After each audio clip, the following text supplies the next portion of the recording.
बिस्मिल्लाहिर्रहमानिर्रहीम। अस्सलाम वालेकुम नाज़रीन, मैं हकीम मोहम्मद शहबाज हूँ। आप यूट्यूब चैनल देख रहे हैं।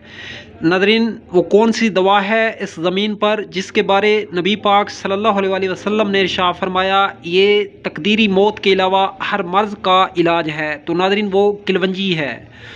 तो इस वीडियो में हम आपको बताएंगे नाज़रीन, जिन लोगों को नींद नहीं आती, नींद के मसाइल हैं, डिप्रेशन है, खौफ है, बेख्वाबी है या और मसाइल हैं बेसकूनी के हवाले से, ये अबकरी दवाखाने की जानिब से सकून अफ़ज़ा के नाम से एक दवा है सिरप। अगर इसको इस्तेमाल कर लिया जाए तो आपको नींद जो है बर वक्त आना शुरू हो जाएगी।